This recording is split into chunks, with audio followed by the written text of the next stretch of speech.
ایک مرتبہ کا ذکر ہے کہ ریاست محصور جہاں ٹیپو سلطان کی حکمرانی تھی وہاں تمام ہندو مسلم اکٹھے رہا کرتے تھے، کیونکہ وہاں ہر ایک کو مذہبی آزادی تھی۔ اس لیے سب ایک دوسرے کے تہواروں اور خوشیوں میں شریک ہوا کرتے تھے۔ ایک مرتبہ رمضان کے مہینے کا آخری عشرہ اختتام پذیر ہونے کو تھا۔ بازاروں میں گہما گہمی تھی اور ہر کوئی عید کی تیاریوں میں مصروف تھا۔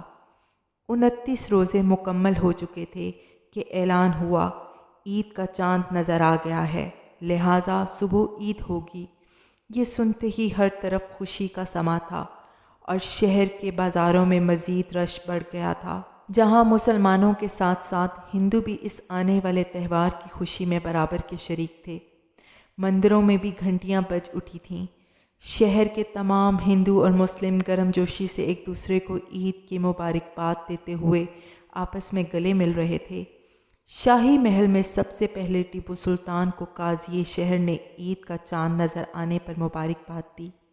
اس کے بعد ہندوؤں کی طرف سے ان کے مہا پجاری نے سلطان کو عید کی بدائی دی تو سلطان نے دونوں کو قیمتی انعامات سے نوازا۔ اس کے بعد شکرانے کے نوافل ادا کیے گئے اور پھر سلطان عشاء کی نماز ادا کرنے کے لیے مسجد کی طرف روانہ ہوئے، جہاں رعایا پہلے سے ہی موجود تھی۔ سلطان نے سب کو عید کے چاند نظر آنے پر مبارک پیش کی اور سب سے مصافحہ کیا اور سلطان کی طرف سے تحائف بانٹے گئے۔ نماز سے فارغ ہو کر ٹیپو سلطان واپس محل آ گئے، اپنے مخصوص کمرے میں گئے، وہاں جا کر بھیس بدلا اور پھر رات میں رعایا کی خبر گیری کے لیے گشت پر نکل پڑے۔ اس بار سلطان نے بھکاری کا روپ دھارا ہوا تھا تاکہ انہیں کوئی پہچان نہ سکے۔ چلتے چلتے وہ ایک تنگ اور تاریک گلی میں داخل ہوئے۔ وہاں پر ایک بوسیدہ مکان جہاں پر اندر سے کسی بڑھیا کے کھانسنے کی آواز آ رہی تھی، یہ سن کر سلطان وہاں رک گئے۔ پھر اندر سے کسی بچے کی آواز سنائی دی کہ نانی کھانا کب بنے گا، مجھے بہت زیادہ بھوک لگ رہی ہے۔ جس پر دوبارہ کھانستی ہوئی آواز میں بڑھیا نے بچوں کو دلاسا دیتے ہوئے کہا کہ کھانا بن رہا ہے۔ جس پر ایک دوسری بچی کی آواز سنائی دی کہ نانی کھانا تو کب سے بن رہا ہے، آخر کب بنے گا، مجھے بہت زیادہ بھوک لگ رہی ہے۔ اندر سے آتی آوازوں نے جیسے سلطان کے قدم جکڑ لیے۔ اب سلطان نے ٹوٹے دروازے کی دراڑ سے اندر دیکھنا شروع کیا۔ اب ایک بچے نے نانی سے پوچھا کہ نانی کل عید ہے، آپ نے کہا تھا کہ عید پر ہمارے اماں ابا آئیں گے اور ہمارے لیے بہت سی مٹھائیاں، کھلونے اور نئے کپڑے لائیں گے۔ پھر معصوم نظروں سے نانی کی طرف دیکھتے ہوئے بولے کہ کل وہ آئیں گے نا؟ جس پر نانی کی آنکھوں سے آنسو چھلک پڑے اور بولی کہ ہاں وہ آئیں گے، بس تم دونوں اب سو جاؤ۔ جس پر وہ بچی بولی کہ نانی پہلے کھانا تو دے دو، بہت بھوک لگی ہے۔ نانی رونے لگی اور دعا کے لیے ہاتھ اٹھائے کہ اے اللہ ہمیں اب تو اٹھا لے، مزید ان بچوں کو میں بھوکا نہیں دیکھ سکتی۔ سلطان جو اب تک یہ منظر دیکھ رہے تھے ان سے اب رہا نہ گیا تو انہوں نے دروازے پر دستک دی۔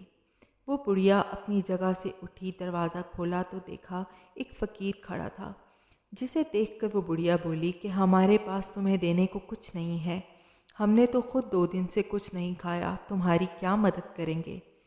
جس پر وہ بولا کہ میں ایک مسافر ہوں، میرے پاس کھانا ہے اور میں وہ ان بچوں کے ساتھ مل کر کھانا چاہتا ہوں۔ یہ سن کر اس بڑھیا کی آنکھوں میں آنسو آ گئے۔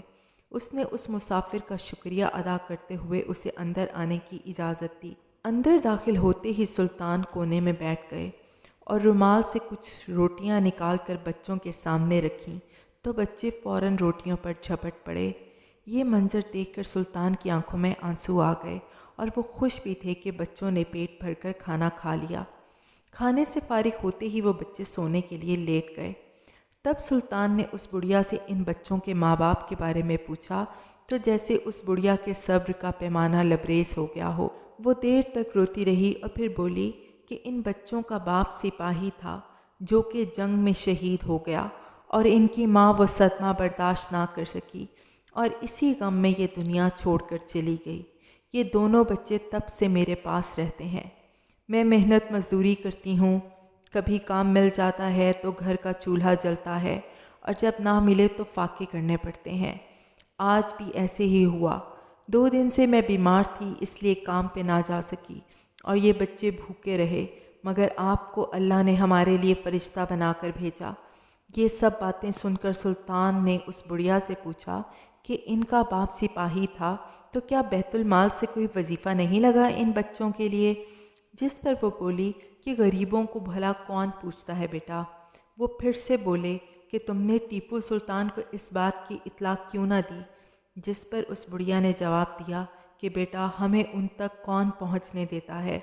بچے جو اب تک مکمل سوئے نہ تھے، سلطان اپنی جگہ سے اٹھے اور ان بچوں کا منہ چوما اور ان سے وعدہ کیا کہ کل ان کے ماں باپ کی طرف سے ان کے لیے بہت سی مٹھائیاں، تحفے اور کھلونے آئیں گے۔